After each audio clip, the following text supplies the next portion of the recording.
It's Patrick Hutzel from IntensiveCareHotline.com, where we instantly improve the lives for families of critically ill patients in intensive care so that you can make informed decisions, have peace of mind, real power, real control, and so that you can influence decision making fast, even if you're not a doctor or a nurse in intensive care.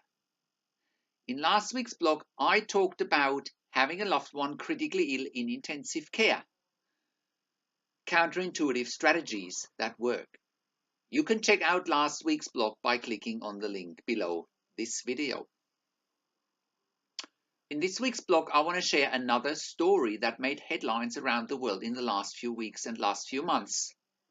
And in this week, I want to discuss Charlie Gard, the little baby who wasn't allowed to die at home. Charlie Gard and his parents, Chris Gard and Connie Yates, have made numerous headlines in the last few months around the world. Chris Gard and Connie Yates have made desperate pleas to the authorities in the UK, including the UK High Court as well as to the European Court of Human Rights, to try and save their baby boy's life whilst he was in the paediatric ICU in London in the UK. Now, first of all, I pull my hat off to Charlie's parents, Chris and Connie. And I have a lot of respect for them, what they went through. They have fought an uphill battle. They fought the authorities in the UK to get what they felt was right for their son. They have also raised about $1.7 million to get baby Charlie experimental treatment in the US, but the High Court in the UK didn't allow the transfer to the US. Even their last desperate plea to let baby Charlie die at home was denied by the courts. Initially, the judge ruled that Charlie must die in a hospital or hospice and that dying at home was not an option, apparently because a ventilator for Charlie wouldn't fit into their house. Baby Charlie's mother, Connie Yates, was saying that the hospital had denied us our final wish. Now, I can only say from experience that saying that a ventilator for Charlie wouldn't fit into their house is absolutely ludicrous, and it's quite frankly bullshit. We've worked with many clients at home who are on ventilators with a tracheostomy, and no matter the size of the house, a ventilator always fits in, right? So that judge here has no idea what they're talking about. So Connie Yates, baby Charlie's mother, added, "We just want some peace with our son. No hospital, no lawyers, no courts, no media, just quality time with Charlie away from everything to say goodbye to him in the most loving way." Most people won't ever have to go through what we have been through. We've had no control over our son's life and no control over our son's death. The question of when and where he should die and how long he should be kept alive became another source of acrimony between the parents and the institution responsible for his care, Great Ormond Street Hospital in London in the UK. The parents had said that their last wish was to spend several days at home with Charlie before his life support was removed. But Great Ormond Street Hospital in London said that the invasive ventilation over several days required a team of intensive care specialists and that the Gard family home was unlikely to be able to meet his needs. Well, this is another sign that people don't want their loved ones to die in an institution, let alone in intensive care. People are sick and they don't want the one-size-fits-all approach to end of life because that's all hospitals and intensive care units can offer. The reality is that 75% of people in first world countries want to die at home, and yet less than 15% of people actually do die at home. It's another sign that hospitals and intensive care units don't listen to their patients and their families. Now, again, from my experience, a judge claiming that a ventilator wouldn't fit into their home in West London is complete and utter nonsense. Mechanical ventilators usually fit through all doors. We have worked with many patients at home on ventilators in our other service, intensive care at home. And that's including working with oxygen generators, which are in fact much bigger than ventilators. Therefore, the judge and the High Court in the UK have no idea what they were talking about. It looks like another bunch of bureaucrats trying to deny a family a basic human right to have their son die at home on their terms. Eventually, the High Court came forward offering the family to seek out intensive care specialists who could provide the family with home care, and they couldn't find any intensive care specialists willing to help them in the short time frames offered. The time frames being offered were only a couple of days before life support was removed. Therefore, it was almost impossible to get pediatric palliative home care arranged. What a shame that nobody was willing to offer end-of-life care at home for baby Charlie in the UK that the parents so desperately wanted for their baby.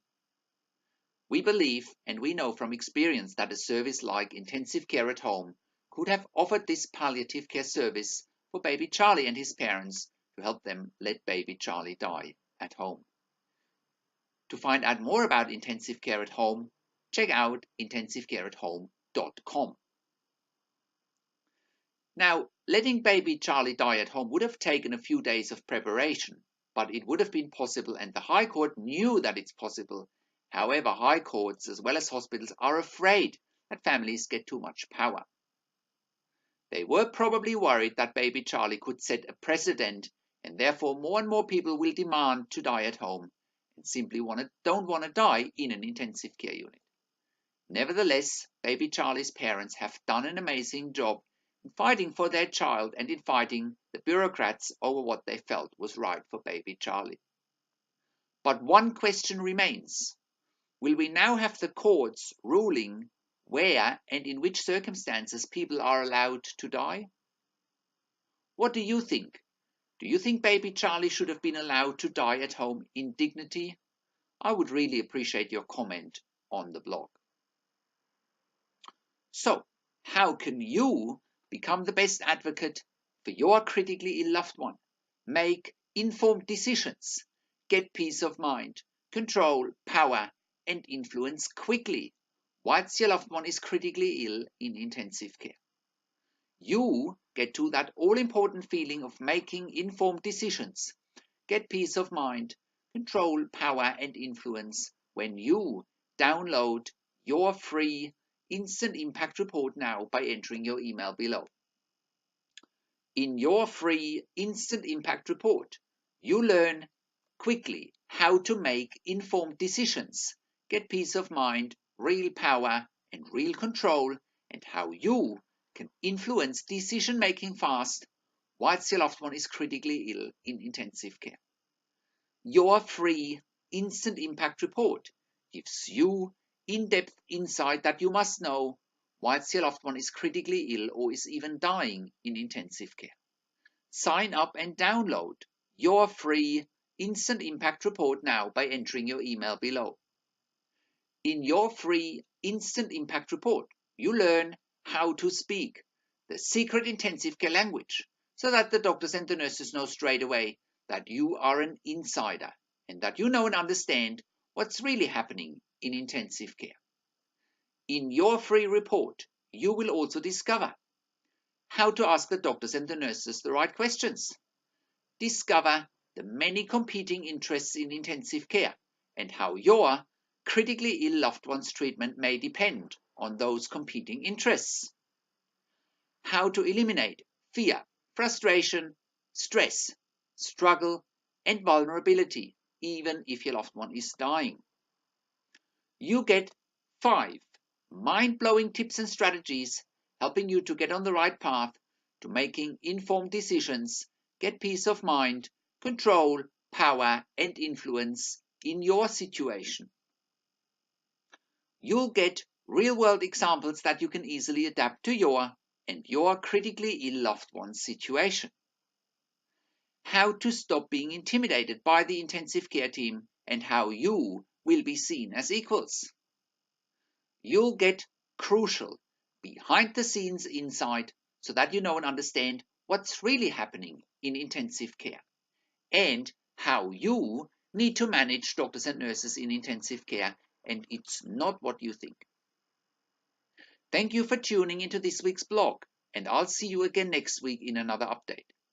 Make sure you also check out our Your Questions Answered section, where I answer your questions, or simply send me an email to support@intensivecarehotline.com with your questions. Or you can call me, find international phone numbers on our Contacts tab. Also, check out our ebook section, where you get more ebooks, videos, and audio recordings, and where you can also get one-on-one counseling and consulting with me via Skype or over the phone and via email by clicking on the email and phone counseling tabs on the top of the website. This is Patrick Hutzel from intensivecarehotline.com, and I'll see you again next week in another update.